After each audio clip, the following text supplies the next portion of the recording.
This is Valley View News.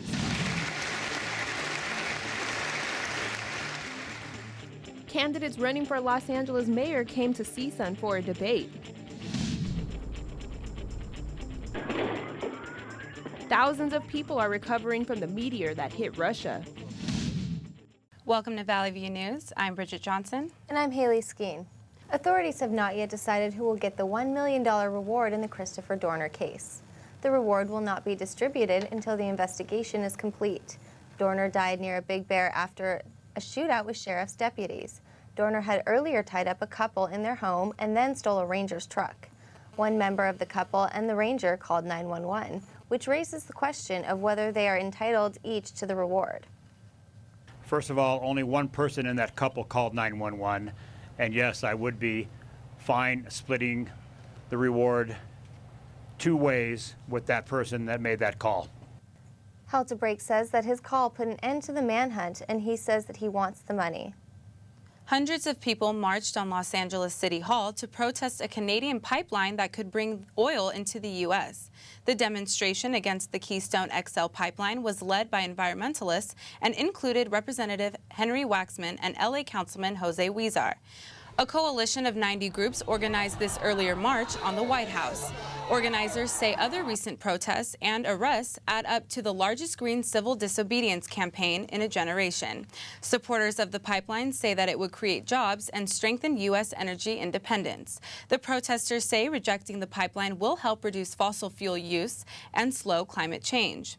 The 2,000-mile Keystone XL would be the longest oil pipeline outside Russia and China. Police in Pasadena are investigating a skull and other human bones found in the backyard of a Pasadena home on Saturday. Police found the bones when they were investigating reports of a possible trespasser. Officers also discovered animal bones, incense, and candles. The human remains were taken to the LA County Coroner's Office for further analysis. The Los Angeles mayoral primary is around the corner, and the candidates continue to focus on debates to try and boost their campaigns. Valley View News reporter Julia Cook has the story.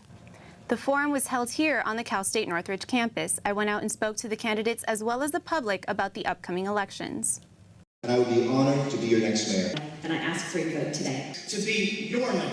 I'll work for you. The mayoral elections are around the corner, and these 5 candidates were part of a debate hosted at the Valley Performing Arts Center.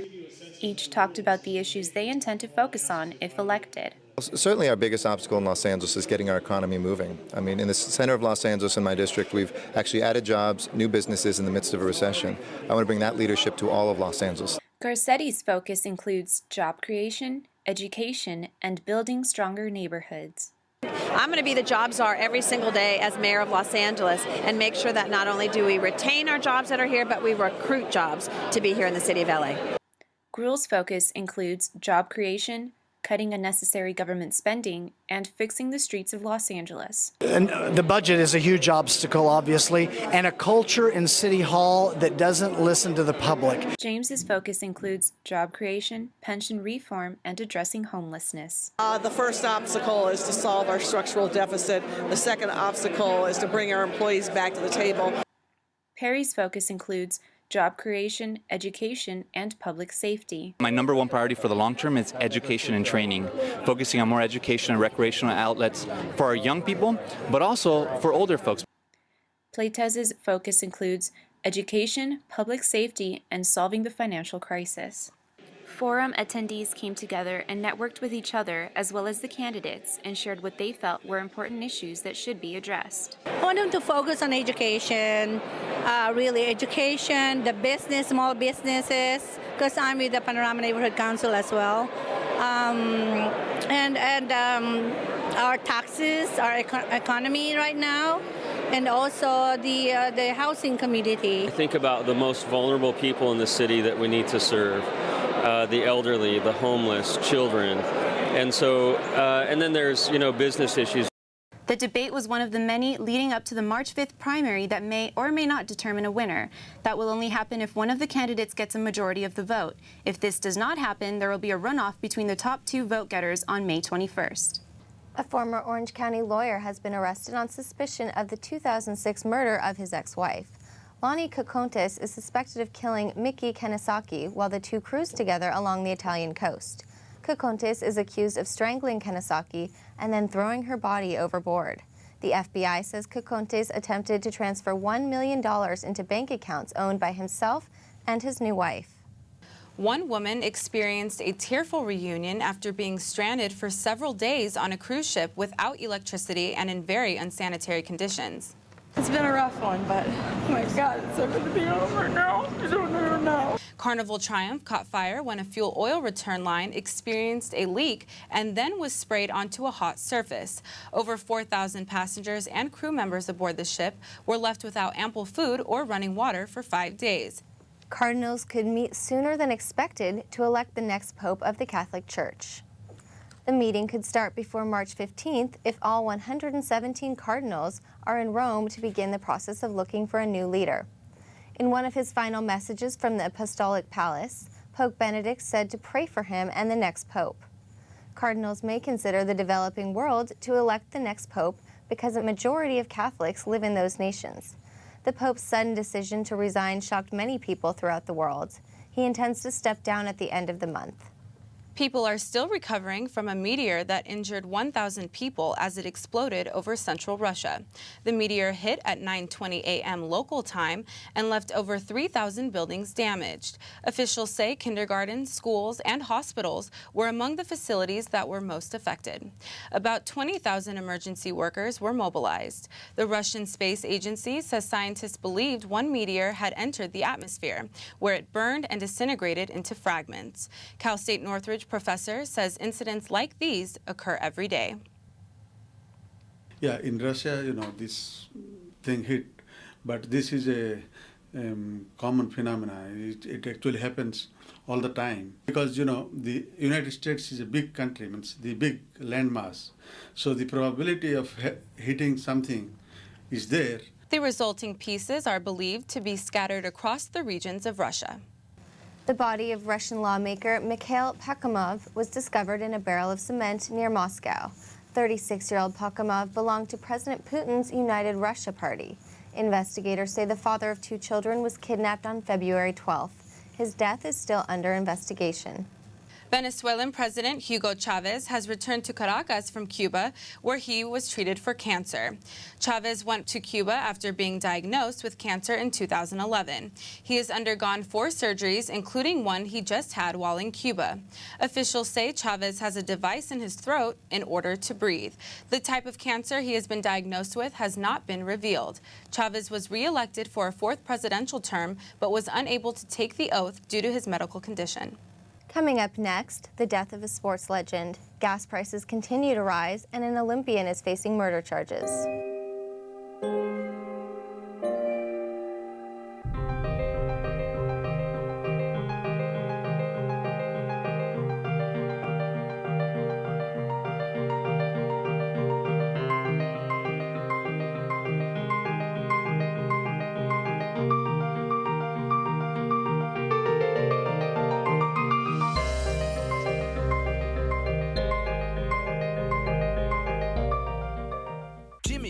And Tommy can't dance. So we're gonna put some ants in their pants. Aww. Kids will spend 22 minutes watching us, the super duper party troopers, sing about ants in their pants. Isn't that funny? Ants in their pants, they've got ants in their pants, they've got ants in their pants. Brushing for 2 minutes now can save your child from severe tooth pain later.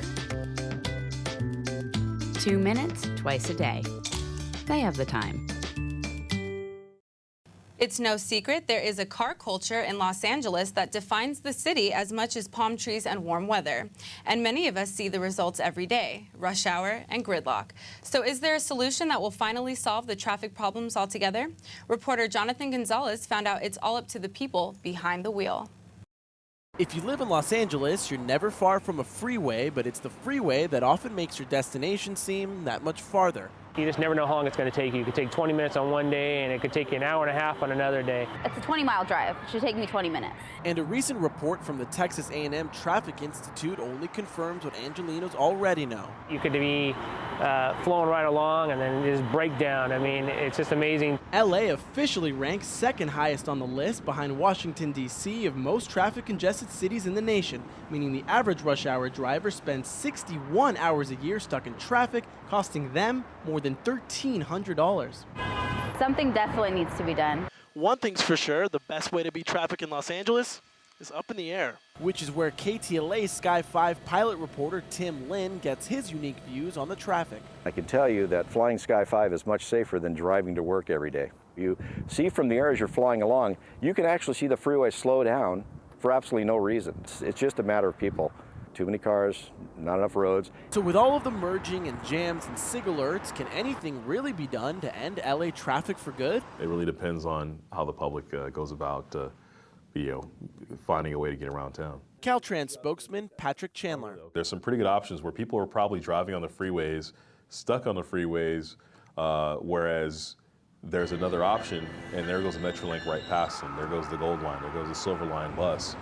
There goes a van pool. So until LA residents become more willing to trade in their cars for other forms of transportation, the daily gridlock will only continue, and the best way to get around will still be up in the air. Reporting from above your crowded LA freeways, I'm Jonathan Gonzalez, Valley View News. The price of gasoline continues rising here in Southern California, jumping over 50 cents a gallon in the past month. The average price of gas in LA County rose for the 25th straight day to $4.29 a gallon. That's the highest price in the state. One downtown LA station is even offering regular gas at $5.19 a gallon. Here at Cal State Northridge, many students commute to school. Some say the rising prices are forcing them to make changes. I try to drive as least as possible. I don't try to drive that much anymore. Instead of paying $20 at the pump, I pay $5, maybe $10 a week. I take the bus here, and it helps a lot. It kind of puts a dent in my wallet as far as like paying for school and groceries and living on your own. It kind of sucks. AAA officials say a number of refineries are down for maintenance, and that's caused the recent spike in gas prices. Governor Jerry Brown's administration plans to negotiate on labor agreements worth billions of dollars. Nearly half of state worker contracts are due to expire this summer. Budget experts say California's financial recovery is still shaky, and the state already pays its employees significantly more than other states. Brown intends to end furloughs and other programs that reduce state workers' pay by 5 to 14%. Officials from unions and Brown's administration will bargain at the end of this month. The Obama administration's proposed draft of immigration reform has been leaked. White House representatives call it a fallback plan in case the Republican and Democratic lawmakers' immigration plans break down. Republicans call the Obama proposal a half-baked plan. We are doing exactly what we said we'd do, which is we'll be prepared in the event that the bipartisan talks going on the Hill, which, by the way, we're very aggressively supporting. If those do not work out, then we'll have an option that we'll be ready to put out there. Does the president really want a result, or does he want another cudgel to beat up Republicans so that he can get political advantage in the next election? Members of Congress plan to unveil their proposed immigration reform next month. An Idaho man has been fired from his job for allegedly slapping a toddler on a Delta Airlines flight earlier this month. Joe Ricky Hunley is accused of calling the 19-month-old a racial slur and then slapping him. The child's family says the loss of Hunley's job is not enough of a punishment. I guess I'd have to agree with those who would say that's not enough. The family wants to make sure that Mr. Hunley and anyone like Mr. Hunley never does something like that again. Meanwhile, Hunley's attorney says her client is being unfairly portrayed. The mother of the child says Hunley smelled like alcohol and she went to the rear of the plane to stay away from him.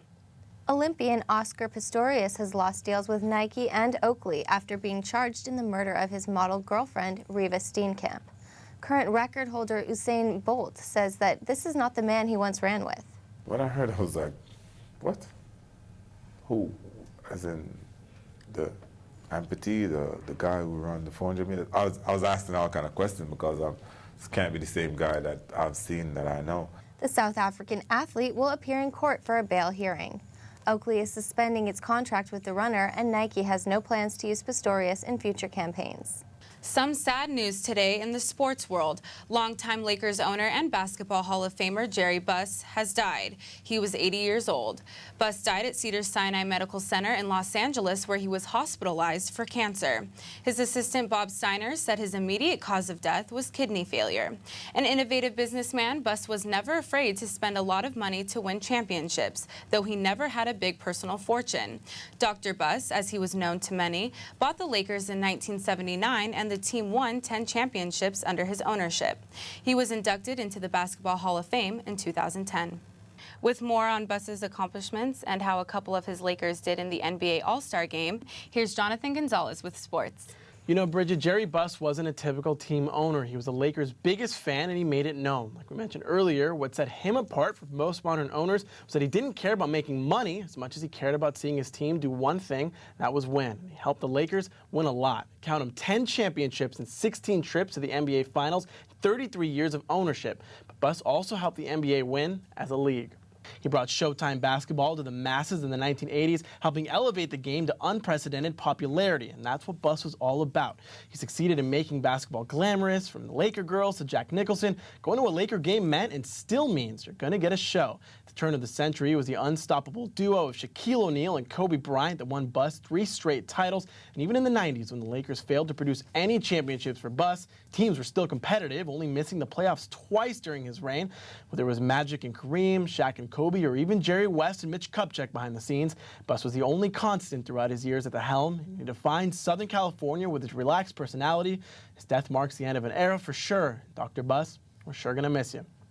As for how Buss's Lakers did at this year's NBA All-Star Game, well, Kobe Bryant and Dwight Howard showed some of their parts of their game that we haven't seen lately. For starters, Howard hit a three-pointer, triple, to finish with 9 points and 7 boards. Late in the game, it was Bryant's defense, his blocks, specifically on East starter LeBron James, that helped the West build the lead, which is capped off by your All-Star Game most valuable player, Chris Paul.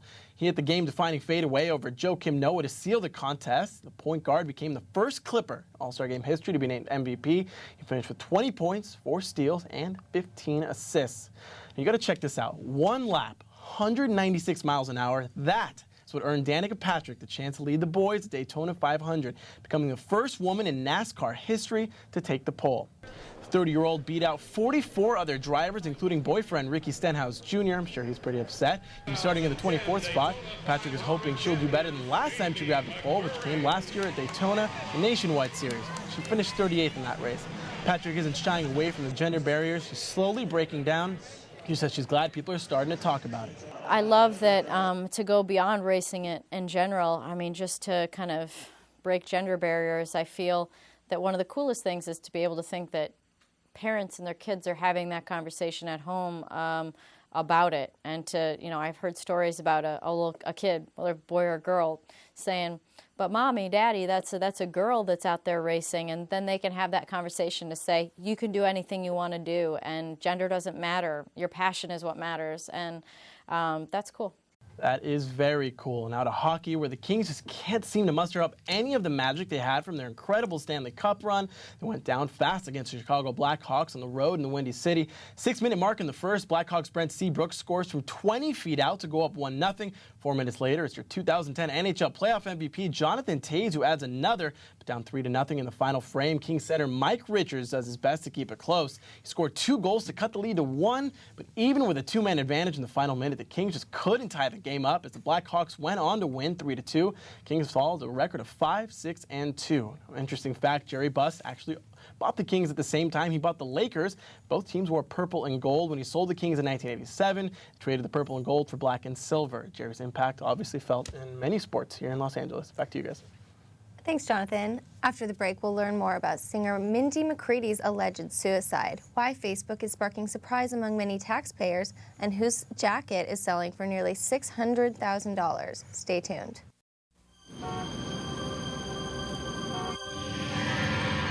Good afternoon, Mrs. Williams. What do you have for me this time? My husband and my son.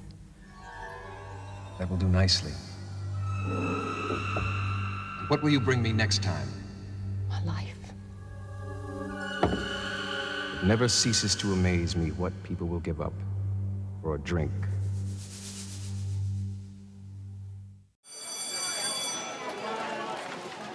Come on, let's go. Just a minute, I gotta finish this. Wait, you're gonna post those pictures of Mary? Yep. She thinks she's so hot.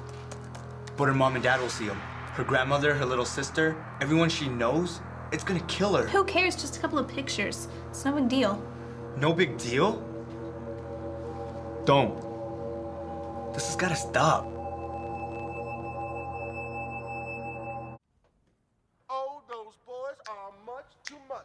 Those boys are much too much. We got the spirit. We're hot. We can't be stopped. We got the spirit. We're hot. We can't be stopped. We're gonna beat them and bust them. The smallest moments can have the biggest impact on a child's life. Let's get a little bit rowdy. R-O-W-D-Y. Take time to be a dad today. Call or visit fatherhood.gov to learn more. People in Monrovia got quite a surprise when 2 bears and a large mountain lion decided to pay them a visit. The animals were spotted roaming the neighborhood near Norumbega Road. Witnesses say it could have been a mother and her cub. The animals knocked over a few trash cans, but nobody was hurt, and the critters wandered back to their natural homes. Facebook will be getting a tax refund of more than $400 million this year. That's because it got a tax break for paying employees part of their salary in company stock. The social media giant earned more than $1 billion after taxes in 2012. Facebook reps say the company paid nearly $3 billion in taxes.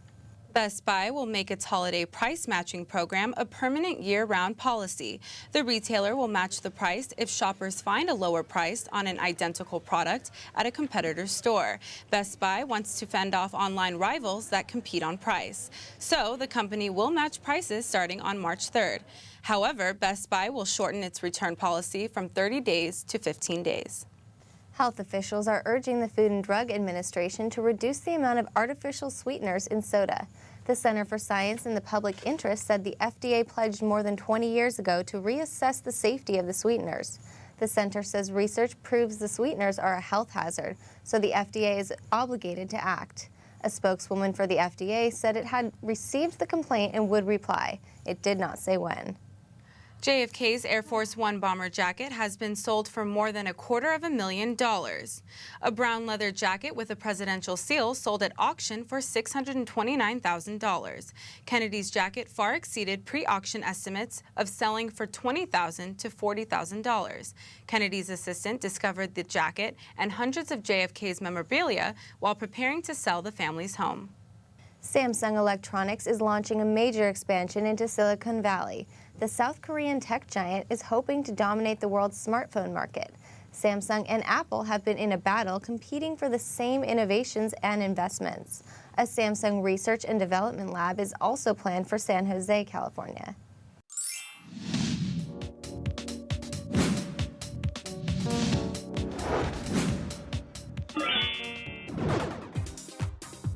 Here's the scoop. Here's Melanie Shale with the latest in entertainment news. Thanks, Haley. Country singer Mindy McCready is dead after an apparent self-inflicted gunshot wound. Officials received a call from the McCready home in Heber Springs, Arkansas. The singer is better known recently for her ongoing personal troubles than her late 1990s hits. In January, her boyfriend David Wilson died with no apparent cause of death. Shortly after that, McCready's 2 children were taken from her home by authorities. Wilson's death continues to be under investigation. The PBS hit show Downton Abbey ends its 3rd season with a surprise. Fans were shocked when the character Matthew Crawley was eliminated from the show. His character was killed in a car accident just after the birth of his son. Don't be mad at the show. The actor who played Crawley decided to not renew his contract after 3 successful seasons. The question now is what the show will be like without one of the main characters. Audiences across the world have been captivated by the ups and downs of Matthew's relationship with his wife, Mary. Season 4 is already in production, and fans are readily waiting for the premiere later this year. The 5th movie in the Die Hard action series narrowly won the holiday weekend at the box office. A Good Day to Die Hard, starring Bruce Willis, grabbed #1 from the Melissa McCarthy comedy Identity Thief. The movie collected a so-so $24 million over the weekend and has grossed $37 million since debuting last Wednesday. Polling suggested that it would gross as much as $55 million in its first 5 days in theaters. George Washington will finally have a library dedicated to his life. Organizers announced the news just in time for President's Day weekend. Mount Vernon, the Virginia home of Washington, has spent the last several years raising $100 million to construct the only presidential library built without government funding. The full title of the library will be the Fred W. Smith National Library for the Study of George Washington. The opening date is set for September 27th. It's hard to believe that Washington never had a presidential library until now. This has been quite the award season for Zero Dark 30 and Argo. Mark Bowl took home the Writers Guild of America Award for Best Original Screenplay for Zero Dark 30, starring Jessica Chastain. Ben Affleck's movie Argo earned writer Chris Terrio the award for Best Adapted Screenplay. On the TV side, Breaking Bad won for Best TV Drama Series, and the new hit Girls walked away a winner, taking home Best New TV Series. The awards were announced at JW Marriott in Los Angeles and the B.B. King Blues Club in New York City. New York Times columnist Maureen Dowd is the latest to challenge the historical accuracy in movies contending for Oscars this year. The film that drew the most criticism was Steven Spielberg's Lincoln. Dowd says the movie misrepresents how 2 House members from Connecticut voted on the amendment abolishing slavery. Dowd is asking the director to refilm the scene so that it properly represents their vote. She is also asking Spielberg to publicly acknowledge the error before the Academy Awards. Spielberg reportedly said he would. Google hopes to open retail stores in time for this holiday season. Google decided retail stores are needed to sell their new computerized eyeglasses known as Google Glass. To attract regular customers and not just tech users, Google says that they need people to try on the product in person. The store will also sell Chrome computers and Google Nexus smartphones. There is no word yet on where or when these stores will open. That's all for entertainment. Back to you, Haley. You know, that's interesting that people would care so much about the accuracy. Is that something that you see very often? You know, at the end of the day, it's a Hollywood film, and when you make a work of art, you know, artists push limits, and creativity can sometimes get in the way of historical accuracy. Thanks, Mel. A major survey has estimated the number of lesbian, gay, bisexual, and transgendered adults in America. UCLA scholar Gary Gates and Gallup Poll's editor-in-chief Frank Newport have found state populations range from 1.7% of the population in North Dakota to 10% in Washington, D.C. Altogether, more than 200,000 adults were surveyed. A spokesman for the Los Angeles Gay and Lesbian Center says the study likely underrepresented members of the LGBT community. Researchers say that students' grades can be contagious. A study followed juniors at a New York high school, and it found students with higher grades than their friends ended up with lower grades by the end of the study. Students who had the lowest marks among their friends improved their grades over the year. The results are similar to studies that show social groups can affect a person's health and happiness. Passengers on a tour boat have spotted thousands of dolphins off the coast of San Diego. Captain Joe Dutra of Hornblower Cruises says the pod of dolphins stretched more than 7 miles long and 5 miles wide. Dutra estimates there were about 100,000 dolphins in the area. The amazing sight is said to be reminiscent of another huge group of dolphins spotted off Dana Point last month. Well, that's all for today. Thank you for watching Valley View News.